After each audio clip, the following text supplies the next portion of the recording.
얼마나 내 이 가족을 먹여 살리는 것이 얘한테 부담이 됐으면 3살 된 내 아이, 내 아들이 죽었는데 입 들어서 다행이다. 북한에서는 환자 하루 보는 북한은 그 예산제니까 그 보건 분야 예산제니까 그 환자 뭐 딱 정량이라고 보다는 어째 계획이 있어요. 남쪽하고 제일 다르다고 제가 생각하는 거는 아까 지금 얘기한 호담당 의사라고.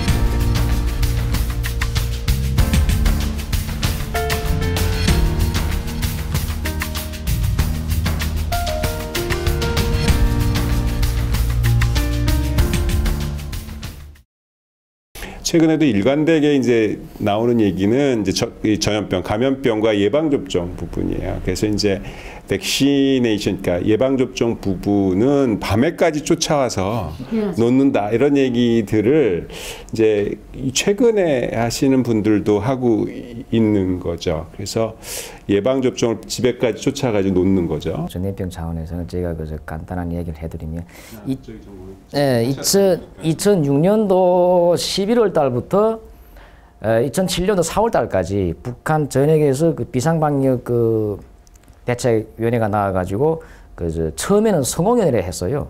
성홍열이라 해가지고 성홍열 투쟁했는데 그게 본산지가 아주 양강도 김영직 군이라는 데서 처음에 시작했다고 했는데 열차원들 통해 가지고 평양에 들어갔거든요. 그 전역에 퍼지기 시작했는데 그래서 2006년도 11월부터 2007년도 4월까지 우리가 제가 11월 초부터 12월 초까지 한 달 정도 한겨부터 길주역에 나가서 길주가 양강도 들어가는 가문입니다. 북한에서 들어가는 가문인데 그 길주역에 나가서 역전을 제가 차단시켰어요. 들어가고 나가고. 그러면서 혹시 이건 좀 의심된다. 의진자라든가 유혈자 있게 되면 그때 당시 평양에서 보건성이라든가 비상방역 대책위에서 지시문 내려온 게 길주 역 안에다가 이런 우진자들을 다 이렇게 격리시켜 놓고 보름 동안 다른 게 없으면 그 다음 내보내라. 역학강사 떼어가지고 그거 다 였죠. 그리고 다른 지시문 내려왔는데 길주군 인민위원회 위원장한테 떨어진 거는 뭐라고 떨어졌느냐. 이렇게 송홍열 때문에 길주 여간에다가 격리시킨 이런 사람들용으로 식량을 내가 대라. 길주역에서. 길주군이 대라. 길주 인민위원회는 벼락 맞은 거지, 완전히. 자기네 군 백성들도 지금 먹을 게 없는데 뭐 언제 외래자까지 먹이고 계속. 그래서 처음에는 뭐 한두 개 한 것 같아요. 그 다음에 뭐 식량 없는 거지. 그럼 갇힌 사람들은 야, 이게 굶어 죽겠는데 그러니까 한두 달 달아난 거예요. 그럼 제가 하루쯤 있다 아침 가고 있었는데 저녁 가면 하나도 없는 거지. 야, 너 어디 갔나 하니까 다 갔다는 거지. 그렇게 하다 보니까 무슨 어디 해볼 데도 없는 거지. 거기서 환자가 생겨가지고 뭐 퍼졌다게 되면 누가 책임지겠죠. 저는 책임 안 져요. 저는 하라는 대로 했으니까. 약간 책임지겠지, 근데. 근데 그게 성홍열이었어요? 아니, 홍역이에요. 네, 그러니까 그게 사건이 좀 있는데 이게 굉장히 중요한 거예요. 전염병이든 감염병이 굉장히 중요한 게 그 당시는 남북교류가 또 이루어지던 때라서 사실은 시민사회단체나 또 금강산 관광, 개성 등등으로 사실은 북한에 체류하는 남쪽 사람들도 굉장히 많았고, 그러니까 전염병이라는 거는 남북을 가리지 않는 거니까 사실은 북한에 전염병이 창궐을 한다는 건 남한의 위협이기도 되는 상황이었죠. 그게 이제 통일 문제에 있어서 이제 질병, 특히 감염병 문제가 굉장히 중요한 부분인데, 그 당시에 이제 아까 얘기한 것처럼 남쪽에서는 어떤 소식이 들었냐면 북한에 괴질이 돌고 있다. 이제 주로 이제 북한을 방문했던 엔조 사람들이 이제 듣고 내려온 거죠. 그래서 성홍열인 것 같다. 그래서 그 소식을 사실은 제일 먼저 접하고 남쪽에 전파한 거는 당시 엔조 사람들이었어요. 그래서 그 당시에 남쪽에서 급히 그건 굉장히 싼 페니실린이 이제 특효약이기 때문에 그거를 좀 모아가지고 이제 부구에 보내기도 했죠. 조금 시간이 지나면서 그게 이제 홍역으로 밝혀졌어요. 그래서 국제적인 지원이 들어가서 그 당시 2007년도에 1,300만 명 정도를 홍역 예방 접종을 합니다. 그걸 유니세프가 했는데 남쪽도 기여를 한 거로 알고 있어요. 근데 그 1,300만 명을 예방 접종한다는 건 세계사에도 굉장히 힘든 일이에요. 어쨌든 유니세프는 다 났다 그러고 북한 쪽에서도 다 났다고 그런 사건이 있었어요. 그러니까 거꾸로 얘기하면 전염병 때문에 사실 남쪽 또 국제사회 또 북한이 해서 1,300만 명이나 예방접종을 놔서 사실은 상당한 재난을 피할 수 있었던 아주 상징적인 사건이기도 합니다. 대화 커뮤니케이션이 안 돼서 그게 안 됐다면 예전에 그 대기근 때 있었던 것처럼 이제 더 커질 수도 있었던 사건이었죠. 그래서 앞으로 또 이제 그런 사건들이 발생할 가능성이 있을 때 그때 최소한의 서로 그런 것들을 나눌 수 있는 통로는 열어놔야 된다. 88, 89년도 또 홍역 한 번 있었거든요. 네. 그때도 13열차. 그런 것 중에 하나가 이제 말라리아죠. 말라리아는 비교적 조용히 당국자 간에 또 이루어진 거라서 아시는 분은 아시는데 말라리아가 굉장히 많은데 그 말라리아가 주로 호발하는 데가 지금도 발생하고 있는데 이게 DMZ 근처에 호발하고 있어요. 그래서 이게 남쪽 군인들이나 이쪽 또 말라리아를 많이 걸렸죠. 근데 남쪽만 아무리 치료하고 모기를 잡아봤자 소용이 없는 거예요. 모기는 넘나 드니까. 감염질을 해서 못하는. 네, 그래서 이제 남쪽도 그게 안 생기게 하려면 결국 북과 같이 공조를 하지 않으면 안 되는 사업이 된 거죠. 일본 내염도 그 케이스인데 일본 내염은 보통 북측에는 많지 않은 걸로 되어 있었는데 최근에 일본 내염들이 북한에서도 늘어나고 있다고 북측 보건성 위생검열국 쪽에서 얘기를 하고 도움이라고 하면 표현이 좀 그런데 도움을 요청을 했고 결국 남쪽에서 재원을 제공을 해서 작년도 재작년도에 한 310만 명을 예방접종을 했어요. 그런 예들이 이제 일본 내염이었고 그 전에 몇 년 전에는 이제 B형 간염을 370만 명 정도를 2년 동안 3번 놓는 일이 있었어요. 그런데 B형 간염이라는 게 굉장히 사람을 괴롭히는 거고 유병률의 정확한 수치가 나오지 않고 있는데 굉장히 높은 거 알고 있으면 알려주시고요. 근데 그 태어난 애들 이제 유니세프가 놓기 시작했고 그것도 우리가 지원을 하는 건데 그 당시 370만 명을 3번이나 놨으며 요즘이 백신이 아주 좋기 때문에 그게 효과가 있을 거로 보고 제대로 다 놨다면 사실상 신규 B형 간염 환자는 발생하지 않아야 되는 거예요. 그 얘기를 처음 듣고 그 평가에 참여했을 때 제가 오래간만에 가슴이 막 뛰었어요. 예방하길 잘했다. 그러니까 얼마나 큰일이에요. 사실은 B형 간염이 걸리면 얼마나 그 평생 고생인 건데 이게 전체 북한 주민들한테 신규 환자가 안 생기는 조치를 해냈다. 그것도 이제 남쪽, 북쪽, 국제사회가 호흡을 맞춰서. 그래서 그거 제가 북쪽에서 오신 분한테 이거 기네스북에 올려도 되고, 그럼 세계의 자랑을 좀 하자, 이게. 그렇게 얘기를, 그쪽 뭐 종교가 없으니까 뭐 하늘나라에 갈 거다는 얘기 못 하고, 뭐라고 그래, 제가 하여튼 뭐 복 받으실 겁니다. 이렇게 얘기를 얼굴이 새까맣게 탔더라고요. 그 쫓아다니라고. 그래서 그런 거는 뭐 정치 문제를 좀 배제해 놓고 보면 세계에도 자랑해 볼 만한 굉장히 멋있는 보건 사업이었죠. 물론 이제 여러 가지 확인 안 되는 부분 여전히 좀 남아 있지만 만약에 제대로 됐다고 치면 제가 치면은 상당하게 커다란 일을 사실은 해낸 거 아닌가.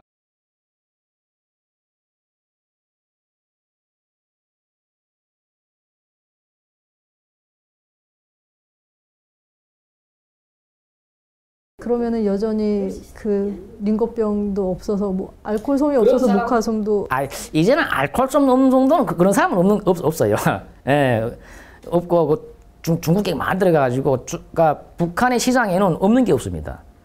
미국이나 프랑스나 일본이나 이런 지혈제부터 시작해가지고 중국산 싸구려 지혈제까지 다 있어요. 그 중국산은 말 안 들어요. 이럴 때 나도 피가 멎지 않으니까. 그 주사기는 어때요? 지금 일회용 써요? 몽땅 일회용이라니까. 아 정말? 소독할 게 없어요 저는 북한도. 와. 아 그렇구나. 제가 아는 사람들 한해서는 뭐 더 무슨 못한 사람 있긴 있겠지. 근데 어쨌든 일반적으로는 다 일회용 다 써요. 쓰고. 그리고 한 가지 뭐 암 그 장비가 없어서 암도 청진기로. 그거 어떤 방송에서 나왔는데요. 그럼 북한 의사들이 슈퍼맨이에요 그렇게 하면. 그건 말이 안 되는 소리고 그런 거서 그냥 웃어 넘기세요 그런 거는. 청진기를 할 수 있는 부분이 물론 있겠죠. 예, 청진음이 그 들리는 어떤 부위에 따라서 이게 원래 청음이 들려야 되는데 아예 강타음이 들린다 이러면 여기 뭐가 있지 않을까? 이렇게 생각할 수는 있는 거. 그 다음에 디테일한 검사가 들어가는 거지. 아니 청음 들려야 될 부분에 강타음이 들려서 여기에 종물이 있네. 이렇게 보지는 않거든요. 그렇게 하게 되면 완전 사기꾼이 같은 의사로서 그렇게 말하면 그 어떤 방송에서 한번 나와서 되게 웃겼어요. 저도 그날에 그 촬영하면서 그거 질문 받고 되게 황당했어요. 야, 이건 뭐라고 말해야 되지, 이거? 하지만 그냥 일반인들이 확 얘기하다 보면은 소위 첨단 의료라고 하는 거가 좋은 의료고 질이 높은 것처럼 또 인식하는 경우가 있는 거죠. 이게 좀 혼돈이 되는 거예요. 그래서 아까 이제 얘기한 것처럼 북한의 물자가 워낙 부족한 건 사실이고 전기 안 들어오고 전기 사정 굉장히 안 좋고 급수가 안 되고, 급수 안 되고 그런 상황에서 첨단 장비를 이용한 것들은 교육도 받기 어려운 것도 사실인 것 같고요. 제가 보기에는 실제 적용하기도 굉장히 어려운 것 같아요. 그러니까 첨단 장비를 못 쓰는 거는 현실에 계속 들어보면 맞는 얘기인 것 같고요. 그거랑 아까 얘기한 것처럼 감기 환자를 치료 못한다 또는 뭐 가벼운 찢어진 환자를 치료도 못한다 라는 거랑은 조금 다른 거죠? 맞죠? 의료 수준상 의료 기술적인 문제랑 그다음에 이게 환경요에서 못하는 거랑은 조금 다르게 봐야 될 것 같아요. 근데 일반적으로 그걸 구별해서 설명하기가 쉽지가 않은 것 같아요. 그래서 제가 이제 직접 말씀하시기는 어려울 것 같은데 제가 만나본 북한 의료인들은 의과대학에 들어가려면 전교 1, 2등 해야지 고등학교 때 공부를 굉장히 잘해야지 들어갈 수 있죠. 그럼요. 북한에 대해서 그러니까 남한에서 그 북한을 연구한다 하게 되면 제일 가능한 게 지금 남한형 탈북자들을 통해서 뭐 인터뷰나 면접 통해서 하는 거 아닙니까? 그런데 북한도 남한 오히려 이상으로 계층 간에 개인 간에 무슨 우려든 뭐든 뭐 차이가 엄청 큽니다. 그걸 누구 말 듣고 이렇게 전체를 그려봤다가 하면 정말 큰 오산하죠. 그러니까 북한에 대한 전체 그림을 그리려면 저도 정신 깊은 그런 연구가 필요한 거죠.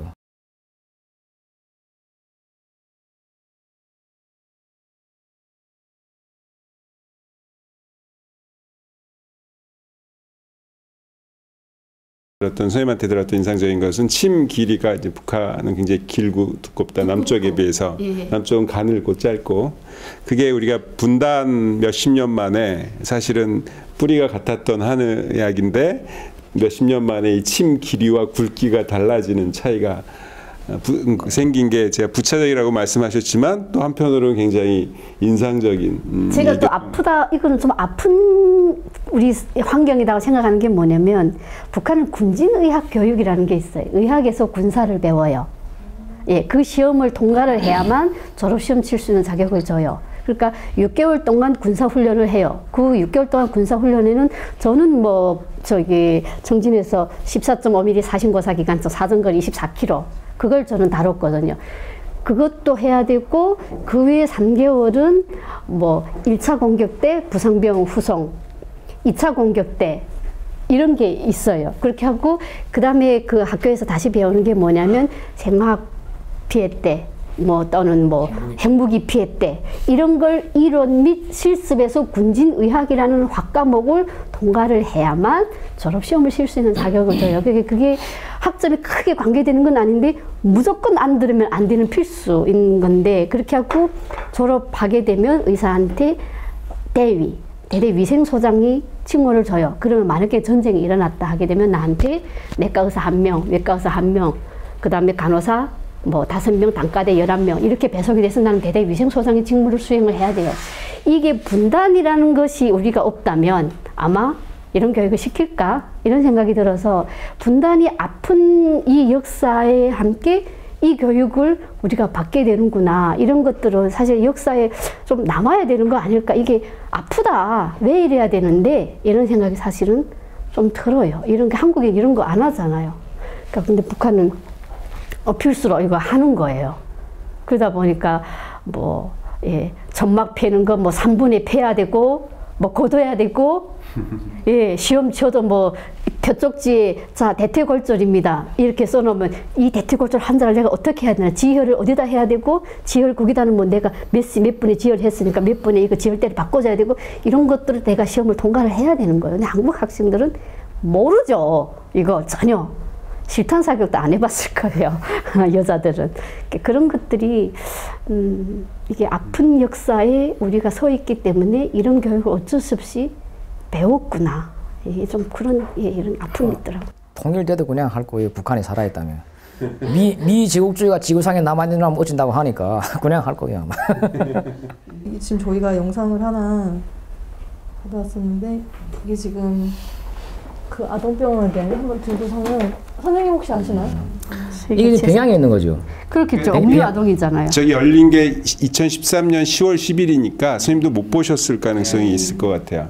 2013년 그러니까 김정은 체제 하에서 어떤 면에서 제일 먼저 했었던 일이 이 옥류 아동병원 대규모 평양 아동병원하고 그 류경 구강병원을 이제 만든 건데 중요한 부분이에요. 왜냐하면 김정은 체제에서 제일 먼저 한 것 중에 하나가 여러 가지 다른 것도 있긴 하지만 그 중에 하나가 보건의료 쪽이고 였다는 것. 그게 이제 북에서도 굉장히 중요하게 여기는다는 얘기인 거고 또 한편으로 남쪽에서 박근혜 정부 들어와서 드레스덴 선언 하면서 그 중에 중요한 얘기를 한 게 이제 모자 보건 사업 하겠다 그러니까 이렇게. 그게 중요한 거 같아요. 뭐 북측 표현이죠. 뭐 다 있지만 다 없습니다. 이게 이제 그러니까 굉장히 다 있지만 다 필요하다는 거죠. 여러 가지 이제 이걸 진행하는데 상당히 도움이 필요하다는 그러니까 얘기를 하는데 아무거나 반갑다. 뭐 이런 소리죠. 근데 공식적으로 부족하진 않은 거죠. 뭐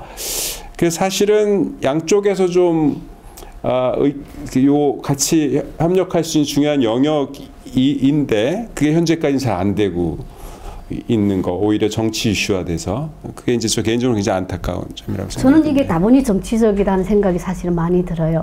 여러 가지 상황들이 막 어려워지면 여자들이 생활전선에 나설 수밖에 없어요. 북한 여자들 힘들어요. 가족을 먹여 살리다 보니까 북한에서 그 여자는 역사의 한쪽 수레바퀴를 남자랑 같이 밀어야 된다는 또 그런 슬로건이 또 있는 거예요. 여성들이 마음을 잡는 게 이게 김정은이로서는 처음에 할 때 굉장히 중요했던 것 같아요. 이 아동병원, 소아병원 같은 거는 북한은 정치하고 관계 안 된 게 전혀 없습니다. 다 정치하고 다 연관시키고서 하기 때문에, 그러니까 김정일이 저 이미지를 그 할아버지 김일성이 이미지를 하자고 하니까, 그러니까 뭐 국가의 어버이, 민족의 어버이다운 이런 이미지가 보여주자면 이 후대들에 대한 사랑 이런 걸 보여줘야 되거든요. 대단하다. 이거 북한 사람들이 보면 그냥 감탄했을 것 같아. 야, 수령님 언덕 이러면 그냥 눈물 줄줄줄 흘렸을 것 같거든요. 남한하고 북한하고 좀 다른 게 아까 얘기한 것처럼 몇 가지가 있는데 그 중에 하나 이제 북한은 도마다 소산원이 소아병원이라는 게 있는 거죠. 그래서 평양에 산원이 있고, 근데 평양에 어린이병원이 없었는데 중앙병원이 이번에 이제 김정은 체제 때 10월 10일 날 이제 만든 굉장히 대규모로 크게 만들고 평양 산원 바로 앞에다가 만들고 구강병원도 만들었던 그런 일이 있었습니다. 네. 그 아까 그 모자보건 현 대통령이 그거 할 때 그때 그 여기 육아정책연구소에서 무슨 그 북한 이렇게 모자보건 지원을 어떻게 해야 되겠느냐 그래서 그때 세미나 했고 이렇게 지원을 이러이러한 게 중요하기 때문에 지원을 해줬으면 좋겠습니다 이렇게 얘기했는데 그게 보름인가 한 달 있다가 바로 그 뉴스에서 발표를 하더라고요. 그래서 너무 가슴이 떨렸어. 이 사람들은 뭘 하려나 보다. 나는 왜냐면 아이들을 너무 많이 사망하는 걸 본 게 마음에 남았기 때문에 전적으로 정말 그랬거든요. 통일되도 하게 되면 또 서로 좋아지자고 하는 거 아닙니까? 그러면 통일되게 되면 일정한 기간은 혼돈 시기가 있을 수밖에 없는 건데 제일 중요한 게 사회 안전망입니다. 사회 안전망의 중심이 뭔가요? 인권? 보건 의료를 떠나서 인권 문제가 뭐가 중요합니까? 사회 안전망도 보건 의료가 중심을 돼가지고 안전망을 꾸려나가야 되는 거죠. 저는 사실 내가 한국에 와서 아까도 내가 공중보건이라든가 이런 것에 관심이 많다고 말씀드렸잖아요. 그러면서 항상 제가 겪었던 혼란, 내가 왜 돈을 받아야 되지? 혼자 도대체 침 몇 대 넣고 그 할머니들이 1,500원 부들부들 떠는데 내가 왜 그걸 받아야 돼? 이런 생각 했잖아요.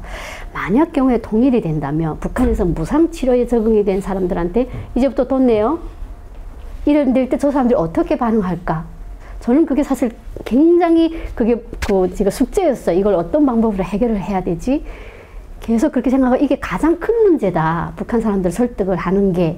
이렇게 생각을 했었는데 그러다 보니까 최근에 오는 사람들이 뭐 의료인도 있고 의료인 아닌 일반 사람들도 있고 지금 병원들이 그쪽에서 어떻게 진행이 되느냐 이런 걸 자꾸 물어보게 돼요. 그러면서 제가 좀 다행이다 하고 생각하게 되는 부분들이 있는데요. 뭐 물론 일부분이기는 하지만 병원이 지금 경제적으로 북한이 병원이 이제 운영이 잘 안 되니까 환자들이 이제 병원에 가야 약이 없다는 걸 알기 때문에 약을 사야 되는데, 그리고 또 의료인들도 병원에서 치료하기보다 밖에서 개별적으로 치료하는 사람들이 많아진 거예요. 그 다음에 두 번째로 북한 사람들이 생각을 하기 민간에서 돈 받으면서 개별적으로 집에 온 사람 침 놔주는 사람들에도 급수를 나눠놓고 있다는 거. 저 사람은 어느 병원에 있을 때도 굉장히 유능한 의사였어. 아니면 저 사람은 그냥 준이야. 급이 낮은 의사야. 그래서 이 사람한테는 내가 10만 원 가지고 가서 치료받아도 좋아. 내가 저 사람한테 치료받으려면 내가 돈을 이만큼 가져가야지. 이런 생각을 한다 이거예요. 그리고 급이 낮은 사람한테는 이 정도 가져가도 저 사람한테 치료받는 건 뭐 괜찮지. 이렇게 나눠서 생각을 한다는 거예요. 그렇기 때문에 통일이 된 다음에 내가 가장 우려했던 문제, 돈을 어떻게 내야 하지? 이런 부분을 자연스럽게 조금 일부분이긴 하지만 그런 분위기가 형성이 돼 있구나. 사회라는 게 아까도 말씀드렸지만 이게 보건이 없으면 안 되고 사람들이 아픈데 치료를 제대로 못 받으면 굉장히 혼란스러워지고 정권에 대한 그런 게 나타나고 또 환자들이 치료를 제대로 못 받으면 불만이 커지잖아요. 이게 분명히 사회주의적인 원칙에는 위배되지만 북한 정부에서 이 사람들을 타치하지 못하고 가만히 놔두는 거는 그래도 그 사람들이 가장 밑바닥에 있는 사람들을 어울리고 있는 거예요. 지금 현재는. 부연 설명을 해야 될 것 같은데 이제 일반 처음 듣는 사람들은 잘 이해가 안 될 텐데, 우선 아까 북한의 보건의료체의 기본 원칙 중에 하나가 무상치료제가 있어서 그걸 근간으로 했었는데 지금 최근에 경제사정 어려워지고 또 시장화도 일부 돼서 아까 이제 집에서 한다는 얘기는 무슨 얘기냐면 병원에서 환자를 보통 때는 보는데 우리나라도 남쪽도 1960년대 70년대는 대학병원에 있는 의사 선생님이 나중에 환자를 집으로 오라고 그랬어요. 집으로 오라고 그래서 집에 가보면 응접실에 이제 진료실을 차려놓고 있는 거죠. 그래가지고서 오면 자기가 돈을 내고 그 돈을 받아서 자기 집에 있는 약을 주거나 치료를 해주고 돈을 자기가 받고 싶은 것만큼 받는 거죠. 그러니까 직장은 대학병원이나 또는 병원인데 환자는 집으로 오는 케이스들이 남쪽에도 60년대, 70년대 있었고 또 지금 현재도 많은 이제 그 개발도상국의 의사들이 하고 있는 거가 이제 북한에도 나타나고 있다는 거죠. 이제 북한 이탈 주민들을 조사를 한 연구 결과에 따르면 당연히 남쪽 게 굉장히 좋죠. 다 좋고 그렇게 대답이 많은데 상대적으로 교육과 의료 부분에 대해서는 좀 남쪽이 불편하다. 그러니까 예를 들어서 첨단의학 이런 거가 있다는 건 대부분 동의를 하시는데 교육과 보건의료는 불편한데 왜 불편하냐고 물어보면 너무 복잡하고 선택해야 될 게 많고 너무 비싸다.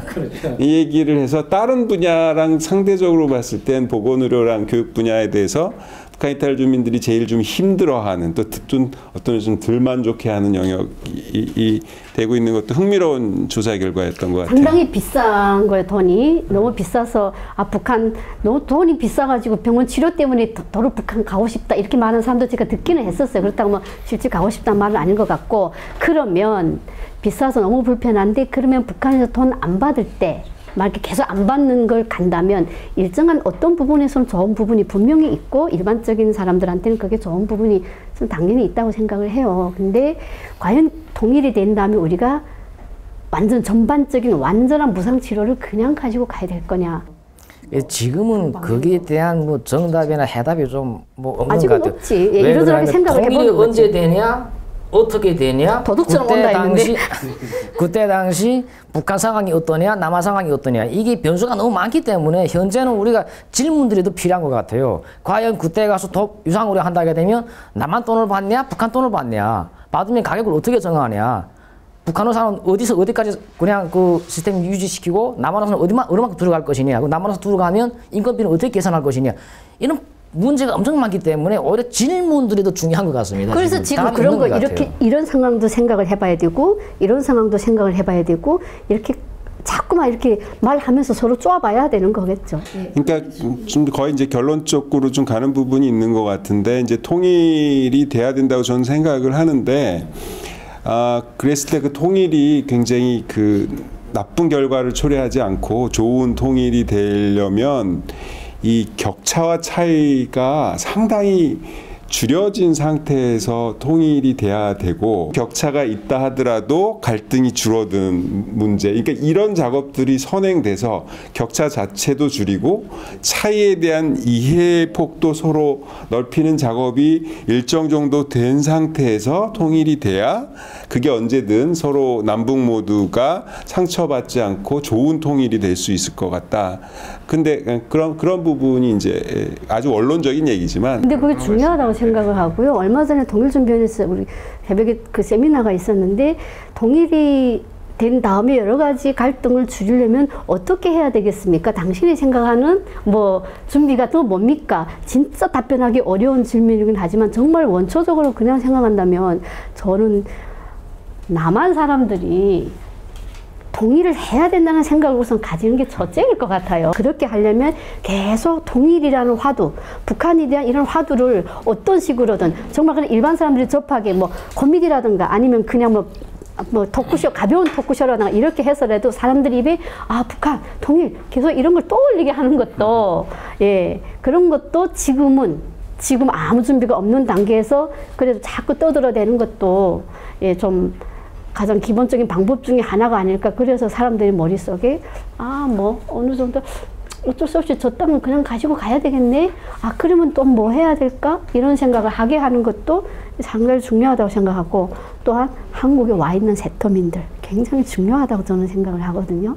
예, 그 세터민들이 가지고 있는 그 사람이 뭐 의사든 아니면 아무것도 직업이 없는 사람이든 그걸 다 떠나서 탈북자라는 그 타이틀 하나만 가져도 그 사람은 통일에 굉장히 결정적인 역할을 저는 하지 않을까 생각을 해요. 저쪽 사람들이 내 말을 믿지 대통령 말 더 믿겠어요? 내 동생 말 더 믿지. 그렇기 때문에 여기 나와 있는 탈북자들이 한국 사회에 대한 올바른 이해를 가지도록 하는 데서는 한국 국민들의 역할이 중요하다 이거예요. 잘 모르죠 우리가 한국 사회에. 그렇다고 무시하지 말아달라. 그 사람이 의사든 한의사든 그걸 가지고 따지지 말라. 그냥 탈북자고 하나만을 가지고 따지면 그 사람이 내 가족한테 남조선 괜찮아야 그래도 이렇게 하게 되면 저쪽 사람들이 받아들일 때 그래? 저 사람들과 한번 좀 얘기해봐. 이런 말을 가지게 하는 것이 우리가 일반 국민들이 통일에 대해서 할 수 있는 역할이면서도 굉장히 중요하다고 생각합니다.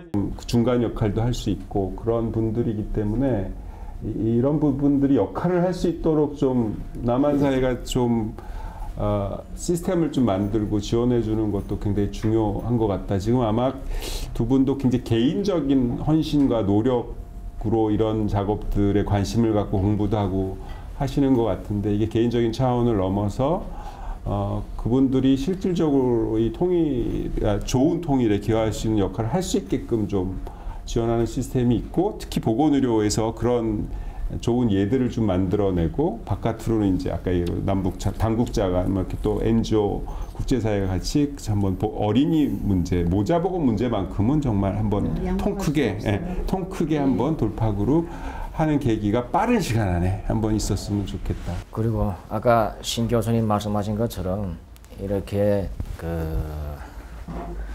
개인적으로 이렇게 하기보다는 저는 지금도 그래요. 오직 아마 제 머리를 잘라도 북쪽으로 돌아갈 겁니다.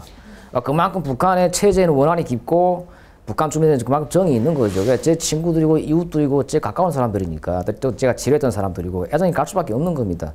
그리고 북한은 저렇게 놔둔다. 그렇게 하고 뭐 인도주의, 인권 이게 그건 뭐 말이 안 되는 거죠. 그래서 이제 보건의료 차원에서도 좀 전략적인 전술적인 일관성 있게 밀고 나갈 수 있는 이런 정책 같은 것들을 하려면 실제 북한을 아는 사람들이 필요하지 않습니까? 중요하죠. 국가 차원에서 했으면 좋겠어요, 진짜. 그냥 이게 책에서 교과서적으로 배워가지고 될 문제가 아닙니다. 이거. 활용을 했으면 좋겠어요. 정책이 적극적으로 참여를 못 시킨다 하더라도 어떤 연구 부분이나 이런 데서 보조적 역할을 실제 한다 하더라도 같이 참여를 하면서 수시로 끊임없이 대화하고 이렇게 하게 되면 우리가 잘 모르긴 하지만 같이 하다 보면 내가 생각했던 부분이 이런 식으로 하면 더 좋은 거구나. 이렇게 또 우리도 배울 수 있고 이쪽도 좀 더 이렇게 할 수 있고. 말하자면 밤 새도 모자라죠.